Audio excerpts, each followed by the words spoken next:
दोस्तों, भाइयों, बहनों, प्रणाम। मेरा नाम है राजकुमार भाटी। मैं ऊंची ऊंची बातें नहीं करता, मैं साधारण बातें साधारण तरीके से कहता हूं। साथियों, वर्तमान समय का सबसे महत्वपूर्ण विषय है राजनीति, दुनिया के संदर्भ में भी और भारत के संदर्भ में भी।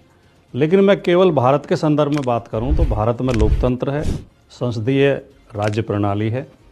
तो जहां लोकतंत्र हो वहां राजनीति बेहद ज़रूरी हो जाती है। तानाशाही में या राजशाही में राजनीति की ज़्यादा ज़रूरत नहीं होती, ना ज़्यादा स्कोप होता है। लेकिन मेरा मानना ये है कि लोकतंत्र में हर नागरिक को राजनीति में हिस्सा लेना चाहिए। आमतौर पर आपने बहुत लोगों के मुंह से ये वाक्य सुना होगा कि राजनीति बहुत गंदी चीज़ है, हम राजनीति नहीं करते, हमारा राजनीति से कुछ मतलब नहीं है, राजनीति से बच के रहना चाहिए।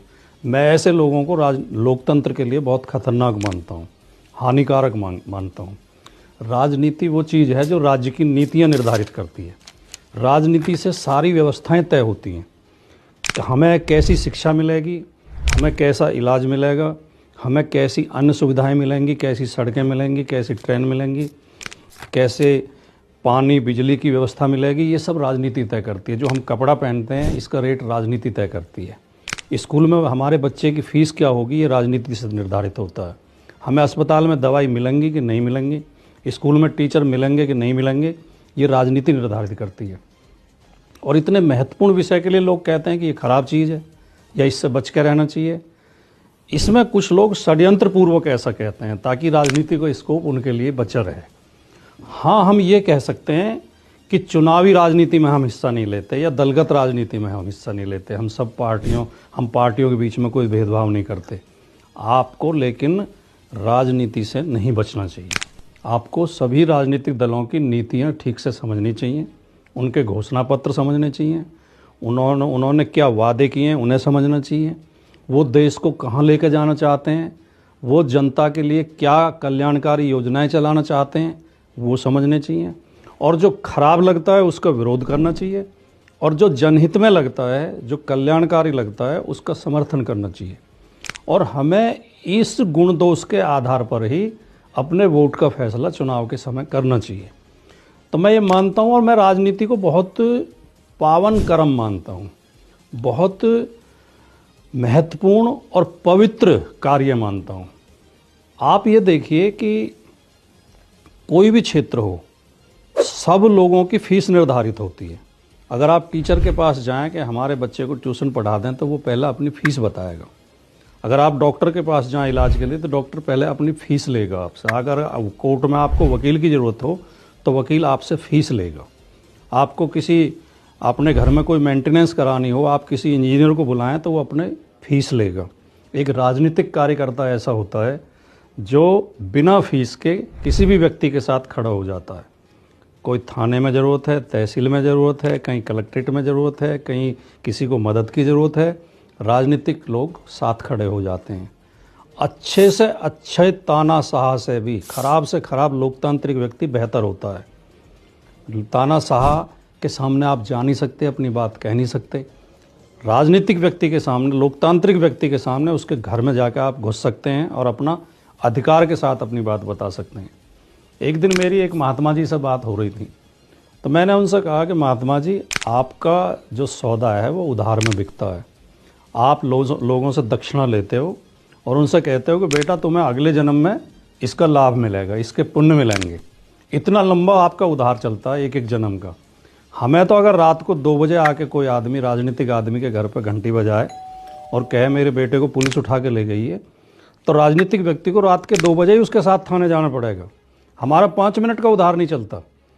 और अगर हम कहते हैं कि सुबह आना तो नाराज़ हो जाएगा, कहेगा तब तक तो पुलिस मेरे बेटे को पीट देगी, मेरे साथ अभी चलो थाने चलकर मेरे बेटे को छुड़वाओ।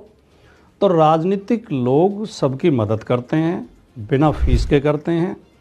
कुछ लोग खराब भी होते हैं, मैं मानता हूँ, कुछ लोग भ्रष्ट भी होते हैं, बेईमान भी होते हैं, जन विरोधी भी होते हैं, जो जनता से छिपके रहते हैं, जनता के काम नहीं आते हैं।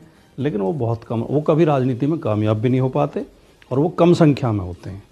राजनीति की सबसे बड़ी विशेषता ये है कि इसमें आगे बढ़ने के लिए जनता के समर्थन का ठप्पा लगवाना पड़ता है। और जनता के समर्थन के बिना, जनता के आशीर्वाद के बिना कोई राजनीति में आगे नहीं बढ़ सकता, राजनीति में पनप नहीं सकता। और जनता के आशीर्वाद के लिए लोगों को जनता के बीच में रहना पड़ता है, जनता के काम करने पड़ते हैं, जनता की बात सुननी पड़ती है। तो लेकिन एक बात मैं आम लोगों से भी कहूँगा, जो चुनावी राजनीति नहीं करते, जो चुनाव नहीं लड़ते, जो पार्टियों के पदाधिकारी नहीं हैं, कि आप बिना गुण दोष देखे किसी व्यक्ति का या किसी पार्टी का समर्थन ना करें। जब आप प्रत्याशी या पार्टी की नीतियों को नज़रअंदाज करके किसी स्वार्थ में, किसी लालच में, किसी बहकावे में या किसी झूठी घोषणा के आधार पर पार्टियों को और प्रत्याशियों को समर्थन दे देते हैं, तो गलत लोग आगे पहुंच जाते हैं और वो फिर हमारा शोषण करते हैं और वो देश का नुकसान करते हैं। दूसरी महत्वपूर्ण बात मैं ये कहना चाहता हूँ कि अच्छे लोगों को, अच्छे चरित्र के लोगों को, शिक्षित लोगों को और विचारशील लोगों को, दार्शनिक लोगों को ज़्यादा से ज़्यादा संख्या में राजनीति में आना चाहिए। अगर अच्छे लोग राजनीति से बचेंगे तो फिर राजनीति का क्षेत्र बुरे लोगों के लिए रह जाएगा। फिर हम ये शिकायत करने का अधिकार हमें नहीं रह जाता कि राजनीति में बहुत बुरे लोग आ गए हैं या राजनीति बहुत ख़राब हो गई है। आप अपने घर में बैठे रहेंगे तो ख़राब लोग ही राजनीति में आएंगे। तो अच्छे लोगों को ज़्यादा से ज़्यादा राजनीति में आना चाहिए, पढ़े लिखे लोगों को, विचारवान लोगों को, जो देश हित में योजनाएं बना सकें, जनहित में योजनाएं बना सकें, देश के विकास के रास्ते खोल सकें, जनता के हित के रास्ते खोल सकें। ऐसे लोगों को ज़्यादा से ज़्यादा संख्या में राजनीति ज्वाइन करनी चाहिए और विचारधारा के आधार पर अपनी पार्टी चुननी चाहिए।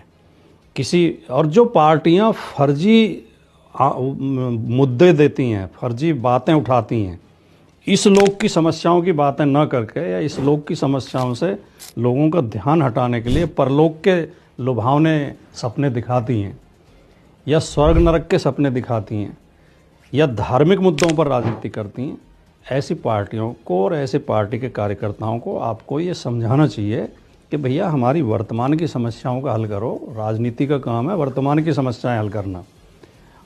परलोक के मुद्दे सुलझाने के लिए या पुनर्जन्म के मुद्दे सुलझाने के लिए हम धार्मिक लोगों के पास जाएंगे। धर्म और राजनीति के क्षेत्र को अलग अलग करके रखो और हमारी वर्तमान की समस्याओं पे आज हमारे स्कूलों की फ़ीस इतनी ज़्यादा हो गई है कि हम अपने बच्चे की फ़ीस नहीं भर पा रहे हैं।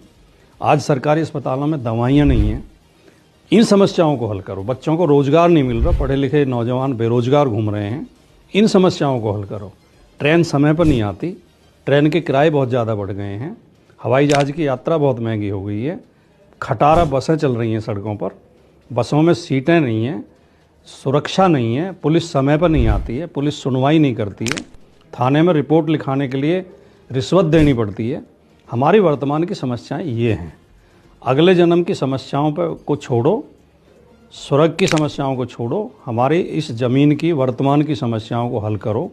ये हमें राजनीतिक लोगों से कहना चाहिए और जो व्यक्ति इन चीज़ों पर ध्यान नहीं देता है, ऐसे व्यक्ति का और ऐसी पार्टी का बहिष्कार करना चाहिए। नमस्कार।